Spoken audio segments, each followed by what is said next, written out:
Hey, let's talk about discipline. Most people think discipline is about forcing yourself to grind harder. That's wrong. Discipline isn't about willpower. It's about habits. And once you learn how to rewire them, you won't need motivation at all. Here's the truth. Motivation fades, willpower breaks, but habits stick. And in this video, I'm going to show you the real science behind rewiring your daily habits so you can build unshakable discipline, the kind that makes consistency automatic. We'll break down how habits form in your brain, why bad ones are so sticky, and the exact steps you can use to reset your routines in the next 30 days. Stick with me until the end because once you understand this, you'll never look at self-discipline the same way again. Picture this. It's Monday morning. You promise yourself you're finally going to start that workout routine. Day 1, you're pumped. Day 2, still good.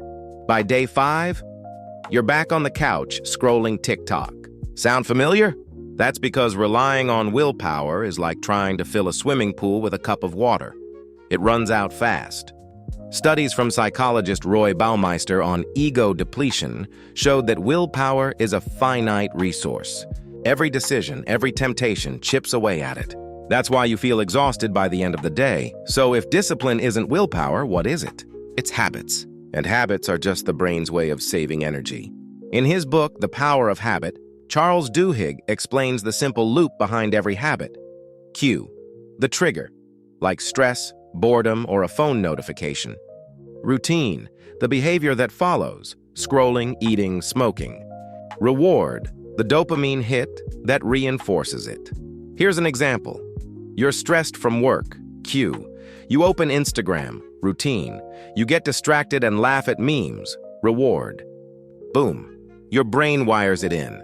That's why bad habits are so sticky. They deliver instant rewards.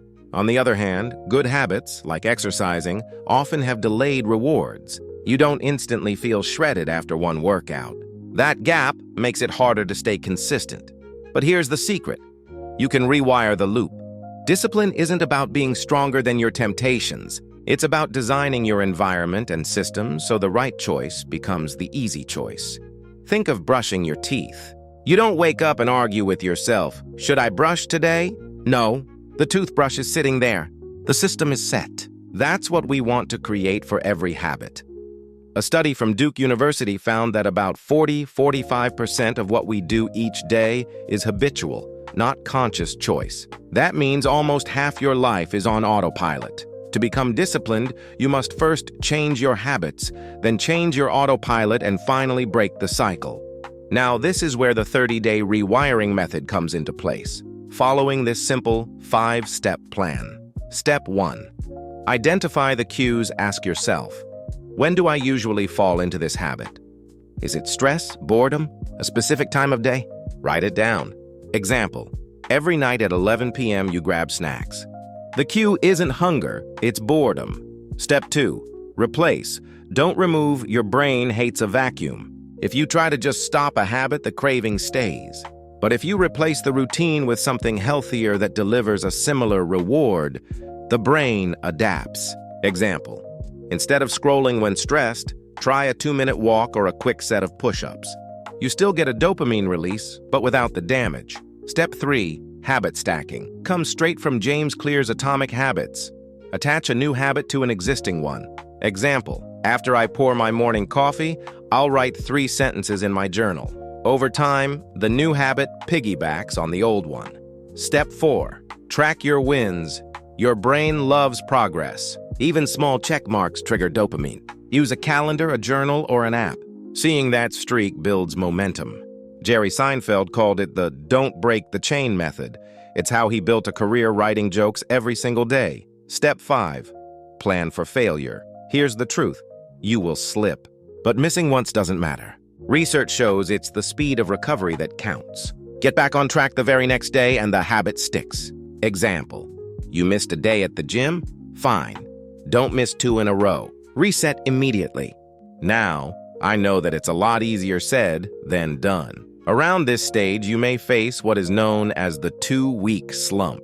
Here's where most people fall apart. Around week 2 or 3, the excitement fades. Your brain starts resisting because building a new habit uses more energy. It feels harder before it feels easier. This is where discipline comes in, not as brute force, but as strategy.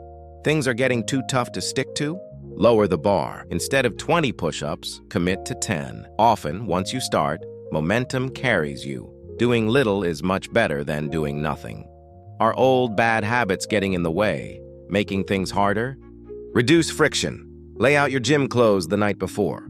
Put your phone in another room when you sleep. Do you keep going back on your own promises? Add accountability. Tell a friend your goal or join a group where people check in on you. This way it becomes harder to make excuses. By making it harder to fail and easier to succeed, you push through the slump. I know it may seem hard or pointless to follow my advice. However, lots of successful people have been through this exact process. Let me give you a real-life example. Jerry Seinfeld is one of the most consistent comedians in history. Was asked how he kept writing jokes for decades. His answer? A calendar and a red marker. Each day he wrote, he'd put a big red X. His only rule was, don't break the chain. That's it. No motivation speeches, no forcing willpower. Just a simple system that rewired his brain until writing became automatic. That's the power of habits. Now imagine applying that same principle to working out, studying, creating content, or building your career. Suddenly, discipline isn't this impossible mountain. It's just the natural result of the systems you set up. To conclude, here's what we learned. 1. Willpower is weak. Habits are strong. 2. Every habit runs on a loop. Cue, routine, reward. 3. Discipline isn't about resisting temptation, it's about designing systems. 4. Use the 30-day rewiring method. Identify cues, replace routines, stack habits, track progress, and plan for failure.